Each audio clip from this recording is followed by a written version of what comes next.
once again, the offense can't do anything. The defense is pretty freaking bad majority of the game.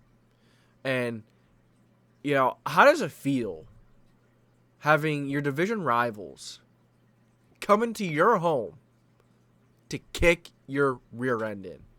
I know it was 24-17, but they kicked our rear end. It really wasn't close the whole game. They were comfortable the whole game because the Colts offense is horrid. They suck. Matt Ryan can't hold on to the football. He fumbles every other drive. Receivers looked okay today.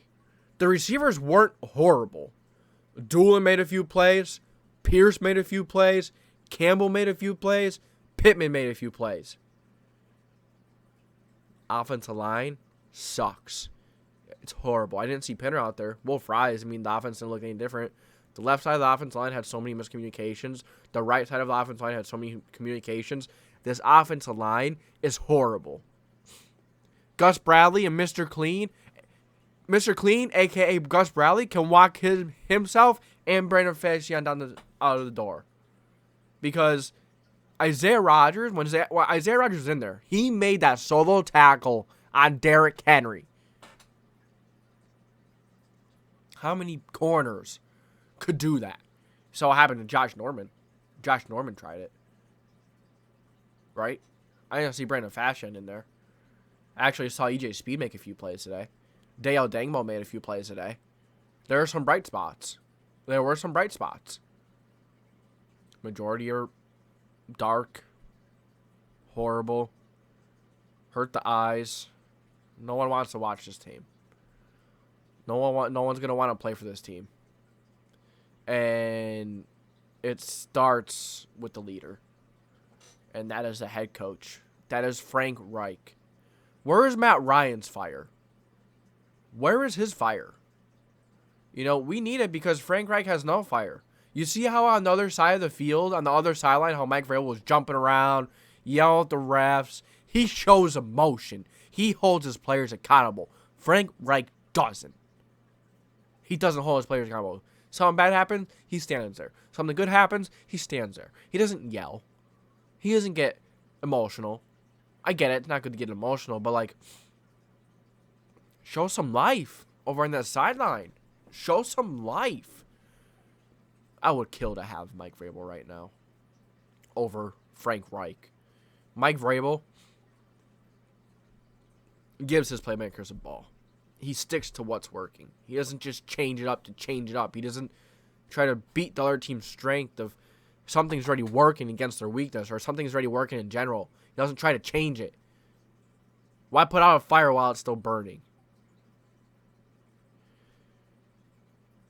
It's just Jim Irsay had to just absolutely love watching Tennessee come into our house and put us to bed.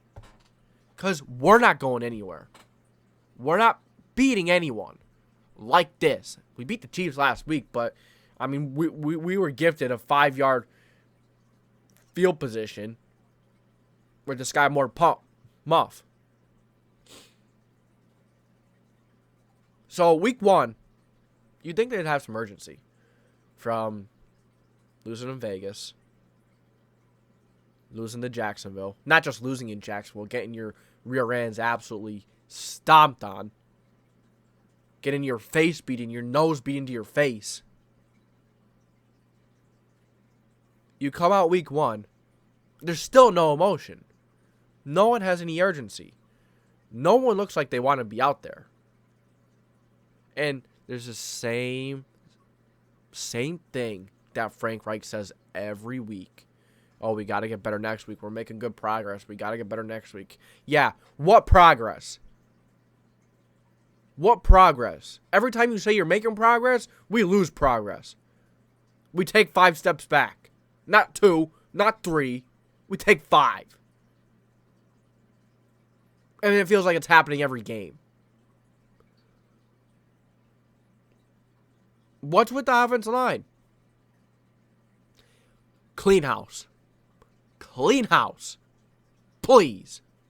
I'm so sick and tired of the same stuff every single year. Frank Reich is 10-17-1. within the first 5 games since he's been here. 10-17-1. And then the team has to continuously dig themselves out of a hole. They have to continuously play like it's a playoffs every week, and if you lose, you're basically eliminated, or the chances just go from 70 or 50 to 20. It's upsetting to see a team with this talent do this. It seems like Frank Reich and Chris Ballard care more about the character than the talent. Just get guys with talent. You had a chance to bring Jarvis Landry in. You had a chance to bring Cole Beasley in. You had a chance to bring other players in. You traded Rocky Ya-Sin for Yannick Ngakoue. I talked to a Raiders guy. He said that Rocky Ya-Sin is actually playing decent. Yannick Ngakoue, except for the Kansas City game, he's been non-existent. Non-existent. I would have rather kept Rocky Ya-Sin than have Brandon Fascion start. If I knew Brandon Fascion was going to start at cornerback 2, I would have rather have Rocky Ya-Sin. I don't even think Yannick Ngakoue was worth it now. We were so excited for this trade. I was so excited for this trade. Yannick Ngakoue got a lot of pressures in his career. He always got a lot of pressures. Got a decent amount of sacks. Had good production. Comes to Indy and does absolutely nothing. Nothing. Kenny Moore complaining about the scheme last year. Complaining about the scheme again. Shut up and play. You want money. You want to be one of the highest paid. Well, you got to be able to play no matter what the scheme is and do what you need to do. So shut up, play, and then worry about your money. It's ridiculous. Ridiculous. Titans are looking good. I mean, if you play the Colts, you're going to look good. Or decent. You're going to look good. Your defense is going to look like the best defense in the league no matter who you play.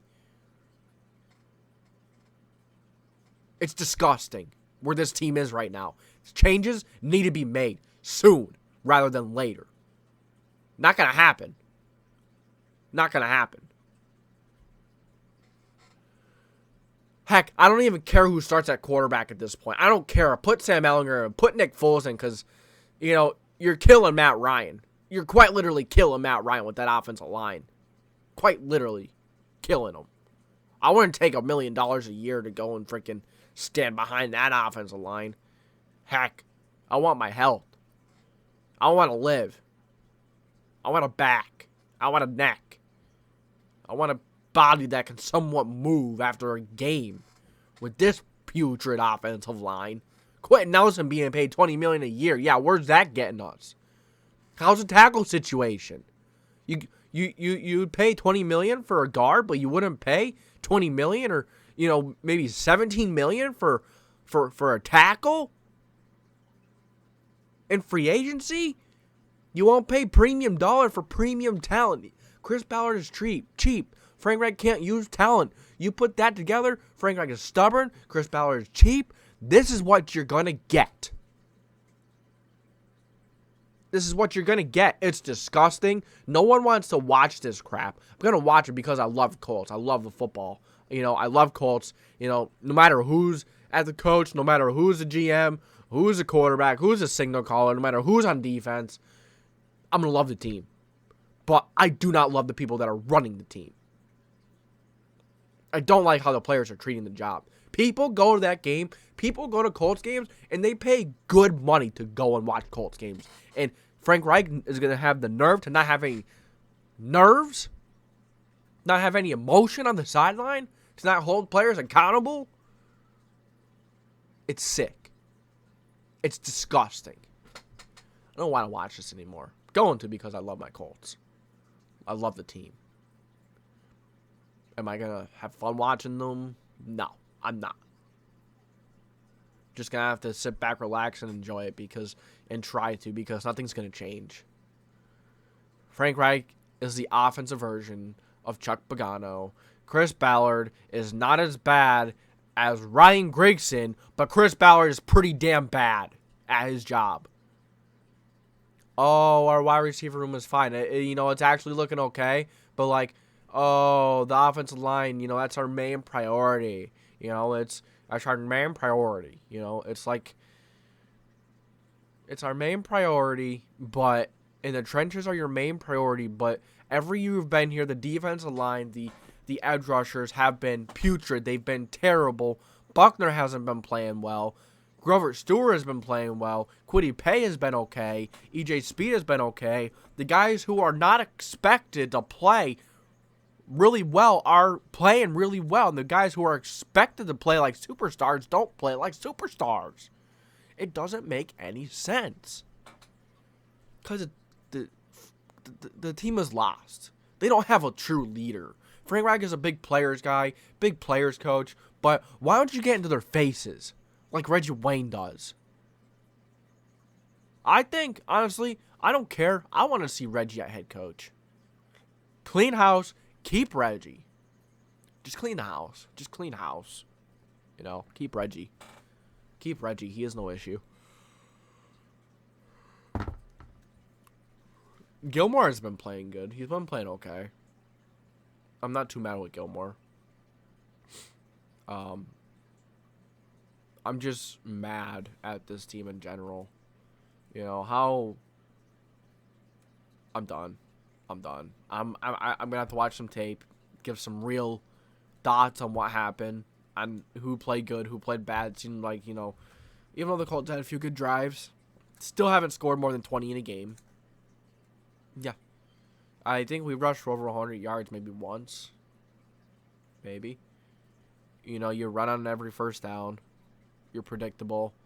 The defense is predictable. It is what it is. So, you guys let me know what you think. Thank you for tuning into the JDW Sports Talk Show. Thank you for listening to me vent. Talking about this Titans game. Talking about this team in general. You guys let me know what you think. If you enjoyed, make sure to like, subscribe, put the post notification bell on. This is JDW Sports Talk Show, signing off.